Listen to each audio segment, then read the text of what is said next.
북한과 미국이 오늘 스웨덴의 수도 스톡홀름에서 만나 북핵 문제를 포함한 북미 관계 개선 방안을 논의합니다. 네, 오늘은 예비 접촉으로 핵심 의제를 다루기보다는 내일로 예정된 실무 협상 진행 절차에 대해서 주로 논의할 것으로 예상되는데요.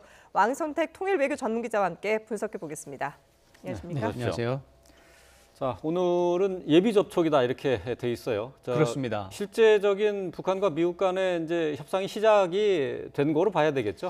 과거 사례로 보면 뭐 실무 협상이 시작됐다 이렇게 봐도 될 것 같습니다. 다만 그것을 이제 예비 접촉이라는 이름으로 하나 나눴고 또 실무 협상이라는 이름을 나눴는데 네. 원래 실무 협상을 한다 하더라도 첫날 첫 번째 회담에서는 회담의 절차에 대한 얘기를 할 수밖에 없는 것이죠. 예.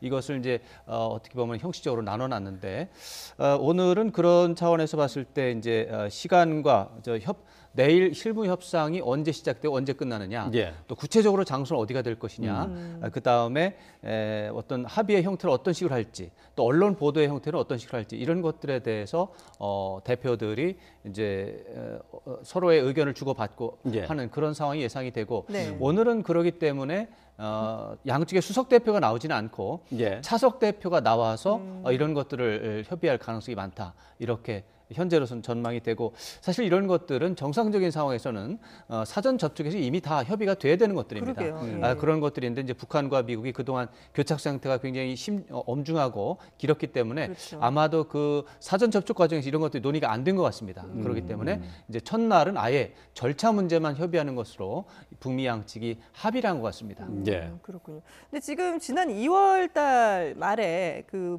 하노이 회담이 결렬된 이후에 7개월 만에 이제 이 북한과 맞습니다. 미국이 만나는 거 아니겠습니까? 그 만남 자체에도 상당히 좀 의미가 있을 것 같긴 해요. 그렇습니다. 이 의미를 이제 다시 한번 또 확인을 해야 되는데 하노이 정상회담이 있었지만 또 지난 6월 10일 싱가포르 정상회담이 있었습니다. 네. 이번 회담은 하노이 정상회담을 가지고 얘기하는 것보다는 역시 싱가포르 정상회담을 통해서 얘기하는 게 더 좋습니다.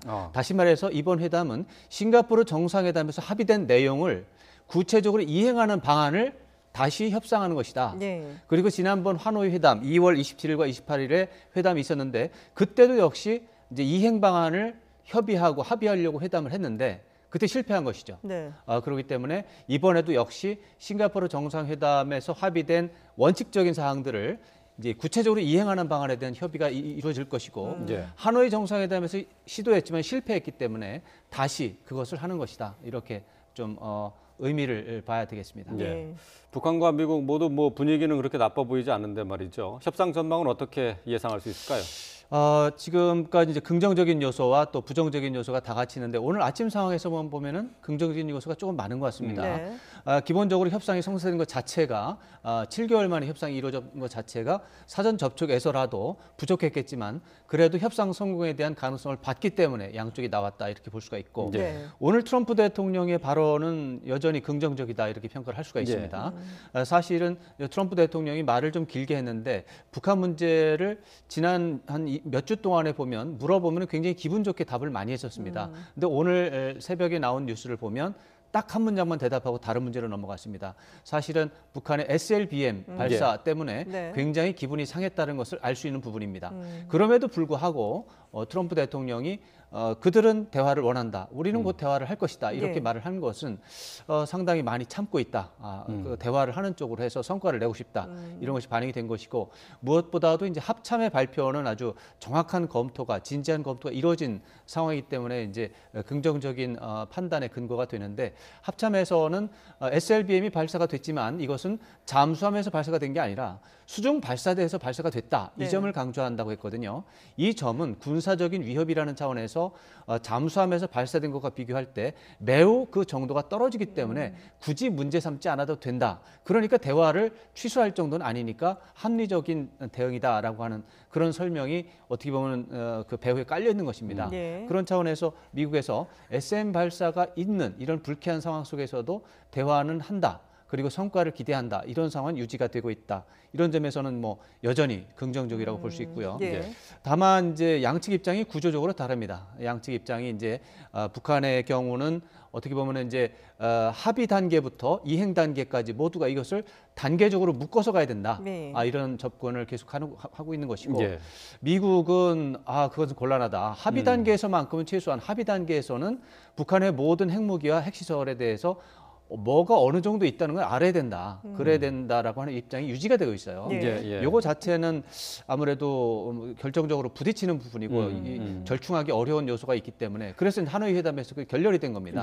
그런 차원에서 좀 문제가 있고 하노이 정상회담 이전에도 사실 낙관적인 전망이 많았습니다. 그런데 결렬이 됐습니다. 네. 그렇기 때문에 현재로서는 뭐 긴장감을 갖고 다소의 이제 기대감을 갖고 이제 지켜보는 그 정도가 되겠습니다. 예. 지금 뭐 양측의 입장과 접근법이 다르다라고 분석을 해주셨는데 네. 그러면은 이 하노이 협상 결렬이라는 그 실패를 다시 되풀이하지 않기 위해서는 네. 양쪽이 어떤 전략으로 과연 회담에 나올 것인가 이 부분을 좀 분석해봐야 될 것 같은데 그렇습니다. 먼저 북한은 어떻게 나올까요? 북한은 기본적으로 이번 실무 협상의 최대 목표를 3차 북미 정상회담을 성사시키는 것 이것으로 아마 최종적인 목표를 잡을 것 같습니다. 일단 정상들이 만나는 것을 목표로 삼는다. 그렇습니다. 예. 북한의 전략이라고 하는 것은 실무선에서 아무리 얘기해봐야 소용이 없다. 정상회담에서 정상이 결단을 내릴 사안이다. 이렇게 보고 있기 때문에 실무 협상에서 정상회담으로 이렇게 넘기는 것을 이제 최대 목표로 할 것으로 보이고 그 다음에는 이제 내용적으로 봐서 이제 동시적, 단계적 접근법이라고 하는 것을 꼭 관철을 시키고 싶은 것이죠. 그리고 이번에 특이한 것은 하노이 정상회담 때까지만 해도 경제 제재 해제라는 부분에 대해서 굉장히 높은 비중을 놓고 협상을 했는데 이번에는 그게 아니고 안전보장 문제라고 하는 부분에 초점을 맞춰서 협상을 이끌어 가려고 하는 의도를 뚜렷하게 보이고 있고요. 그다음에 이제 하노이 정상회담이라든가 싱가포르 정상회담과 굉장히 다른 것은 이제 벼랑 끝 전술이라고 하는 게 다시 동원되기 시작했다. 그런 가운데서 이게 벌어지고 있고 이제 며칠 전에 SLBM 발사도 역시 벼랑 끝 외교의 일부분이다 이렇게 볼 수가 있어서 뭐 이 부분에 대해서는 미리 각오를 할 필요가 있을 것 같습니다. 뭐 왕 기자가 지금 분석하신 것처럼 이번에는 뭐 제재 해제보다는 체제 안전 보장에 이제 주안점을 둘 것이다라고 얘기를 했는데 이렇게 기류가 변한 이유는 어디에 있을까요? 단적으로 봐서 이제 하노이 정상회담이 실패한 것에 대한 정책 재검토를 한 것이죠. 하노이 정상회담이 왜 틀렸는가, 왜 실패했는가. 분명히 될 줄 알고 영변이라고 하는 엄청난 시설을 폐기한다는 약속을 해주면 북한에 대한 경제 제재 중에 상당 부분을 받을 거라고 예측을 하고 하노이 정상회담에 임했는데 결국에 마지막에 미국 트럼프 대통령이 서명하는 것을 거부했다라고 하는 이 현실 속에서 왜 이런 일이 발생했는가라고 이제 북한이 정책 재검토를 한 거죠. 그 결과 제재 해제에 너무 집착을 하면은 미국이 약점을 잡히는 거다라고 하는 그런 결론을 내린 것으로 저로서는 이제 분석이 됩니다. 그렇기 때문에 경제 제재에 너무 집착하는 모습을 보였을 때 영원히 미국에 끌려다닐 수밖에 없다. 그러기보다는 차라리 안전보장 문제, 이제 비핵화 문제가 원래 북한은 이제 안전보장 때문에 이제 핵무기를 만들었다고 하는 게 그들의 논리거든요. 그래서 비핵화 문제에 대한 협상을 하려면 일단 형식적으로나마 안전보장 문제를 얘기를 하다가 가다가 보면 결국에는 이것이 제재 해제로 연결이 되는 그런 방법을 쓰는 게 낫겠다.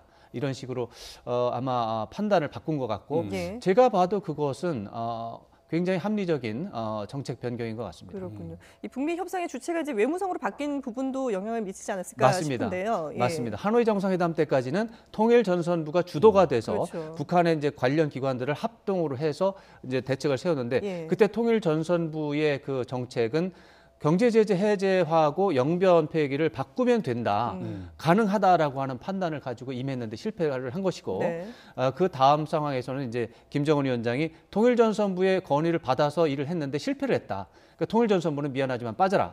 대신 그동안에 다른 의견을 제시했던 외무성이 들어와서 주도적으로 협상을 해봐라라고 기회를 준 것이고 외무성의 입장에서는 아까 말씀드린 대로 경제 제재를 직접적으로 1차적으로 제시를 했을 때 약점을 잡히는 문제가 있으니까 안전보장 문제를 통해서 서로 간의 균형을 잡은 다음에 경제 제재 해제라고 하는 것은 부수적으로 딸려 나오게 하는 게 낫다. 이런 판단을 한 것이죠. 그럼 그렇게 바뀐 북한의 입장에 대응하는 미국의 전략은 뭘까요? 미국은 아직까지 그 부분에서 준비가 잘 안 돼 있는 것 같습니다. 다만 미국의 최근의 입장에서 가장 이제 최신의 보도라고 할까요? 그런 이제 정보는 이제 미국의 이제 인터넷 매체 복스라고 하는 데서 이제 엊그제 뉴스가 나온 게 있습니다. 그게 가장 업데이트된 것 같습니다.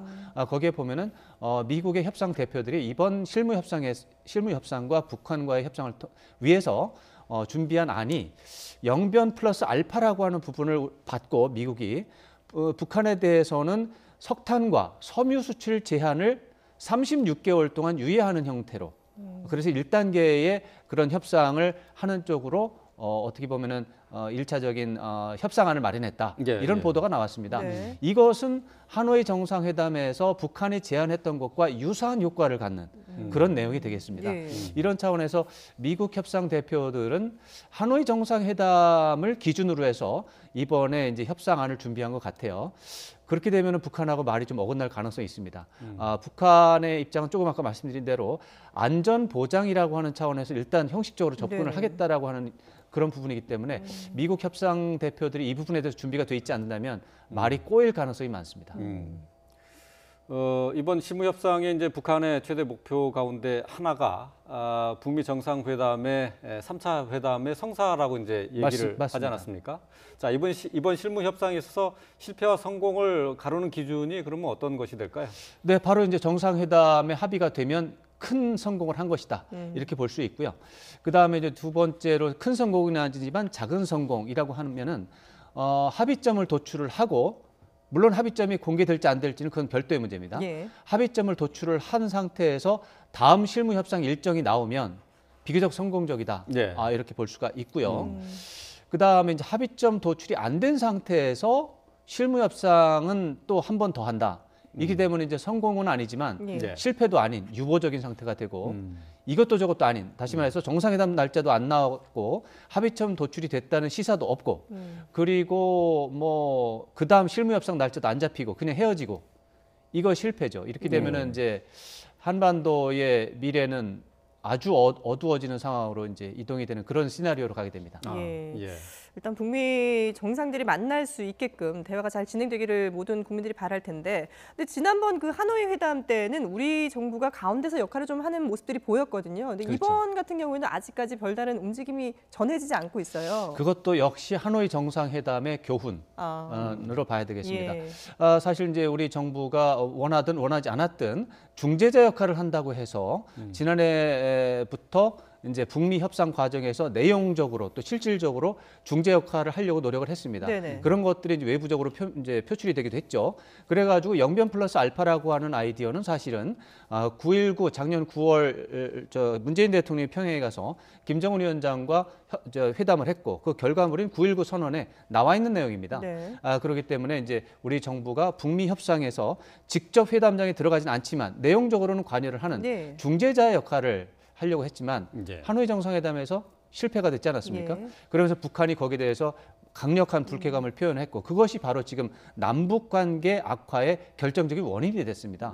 그렇기 때문에 이제 역시 북한과 미국이 협상을 할 때 한국이 공개적으로 중재 역할을 하는 것은 부작용이 많다, 비효율적인 요소가 많다. 예. 그거보다는 오히려 배후에서 보이지 않게 협상을 촉진하는 촉진자 역할이 더 낫다라고 하는 교훈을 좀 얻은 것이다 이렇게 좀 생각을 해볼 수 있고요. 예. 그런 차원에서 정부도 최근에는 중재자 역할을 한다는 말을 적극적으로 하지 않는 것 같아요. 예. 대신 그거보다는 이제 촉진자 역할에 대해서 조금 더 많은 방점이 있는데 그것은 저는 굉장히 바람직한 태도라고 보고 한국은 역시 북미가 협상하는데 한국이 역할을 해서 결과가 이렇게 됐다라고 선전하는 것은 단기적으로는 좋지만 사실은 좋은 일은 아닙니다. 북한과 미국 양쪽 다 싫어하기 때문에. 네. 그래서 이제 배후에서 보이지 않게 역할을 하는 게 중요한데 이렇게 되면 문제가 하나 생깁니다. 우리나라가 북핵 문제가 우리나라의 가장 중요한 문제인데 예. 가장 중요한 문제를 협의하는 북한과 미국 협상에 한국에 왜 존재감이 없느냐라고 그렇죠. 하는 이제 이런 불안감이 있고 우려가 있는 것입니다. 네. 이럴 때 이제 언론과 야당에서 강력하게 이제 반발하게 될 텐데 이때 이제 언론과 야당에 대해서 이제 우리 정부가 설명을 하는 게 필요한 것이죠.